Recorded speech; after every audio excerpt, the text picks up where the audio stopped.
নানা রসিকতায় বা ব্যঙ্গাত্মকতায় ব্যবহৃত বাঁশ এখন সবুজ সোনায় পরিণত হয়েছে। দেশের গণ্ডি ছাড়িয়ে রপ্তানি হচ্ছে বিদেশে। না, আস্ত বাঁশ নয়, কিংবা বাঁশের তৈরি বোতল, মগসহ নানা উপকরণের কথাও বলছি না। যাচ্ছে বাঁশের পাতা। চাহিদা রয়েছে যুক্তরাষ্ট্রেও, ও এইসব নিয়ে অনেকটা খুঁতখুঁতে জাপানেও।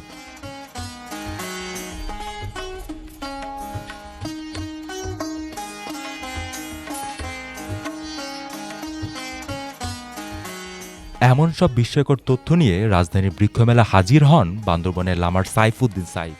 ঢাকা বিশ্ববিদ্যালয় থেকে স্নাতকোত্তর শেষ করে নিজ গ্রামেই বাঁশ নিয়ে গবেষণার এই সুফল তিনি পেয়েছেন।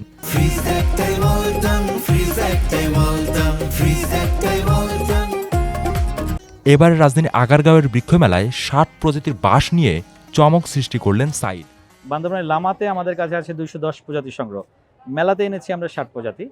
আসলে বাঁশকে বলা হয় ওয়ার্ল্ড ওয়াইড এখন গ্রিন গোল্ড বলা হয়, এটা হচ্ছে সবুজ সোনা। বাঁশ নিয়ে বর্তমানে সুতা হচ্ছে, বাঁশ থেকে কাগজ হচ্ছে, বাঁশের থেকে বিদ্যুৎ হচ্ছে, মানে বিদ্যুতে ব্রিকুইড করা হয়, এটা দিয়ে ইথানল করা হয় পেট্রোলের বিকল্প হিসাবে। বাঁশ থেকে প্লাই করা হচ্ছে, মানে এটা মিনস হচ্ছে আপনি যদি কাঠের বিকল্প হিসেবে প্লাই ইউজ করেন, আপনাকে গাছ আর কাটতে হবে না। বাঁশের অনেকগুলো ফিচার বা কন্টেন্ট আছে মজার বিষয়গুলো, যেমন বাঁশ হচ্ছে যে কোনো গাছে 30% বেশি অক্সিজেন প্রডিউস করে। একটা বাঁশ যেহেতু মনোকার্পিক প্লান্ট, আপনি একবার লাগালেন, তার লাইফ স্প্যান হচ্ছে 60 to 120 ইয়ার্স পর্যন্ত।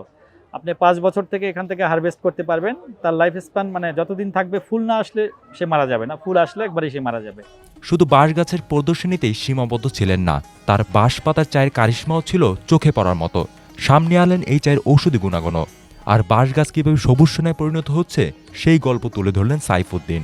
আমি মেইনলি এটা চায়না থেকে এসেছিলাম, ব্যাম্বো লিফ টি।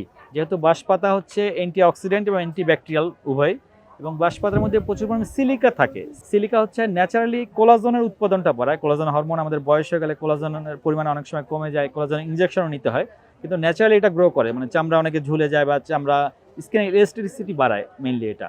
এবং এটা নখের জন্য ভালো, হাঁটুর ব্যথার জন্য, চুলের জন্য, স্কিনের জন্য আরও বেশ কিছু উপকার আছে। গত মেলাতে আমরা প্রায় 6500 লোককে আপ্যায়ন করেছিলাম, আর এবার মেলায় আরও বেশি মানুষের আগ্রহ পাচ্ছি। 10 দিনে 4000 লোককে অলরেডি আমরা এটা দিয়ে আপ্যায়ন করেছি, এবং প্রচুর চাহিদা আছে। আমরা আশা করি যে মেলার শেষের দিকে হয়তো আমরা দিতে পারবো এটার প্রোডাক্টগুলো। বাঁশ যত উঁচুতে ওঠে ততই নিচে নুয়ে পড়ে। উদ্যোক্তাদের ভাষায় বাঁশ তাই ব্যঙ্গার্থের নয়, বিনয়ের প্রতীক, আর ভবিষ্যতের জন্য অর্থনীতির নতুন সম্ভাবনার দুয়ার। তারিকুর রহমান দুরান, সমকাল, ঢাকা।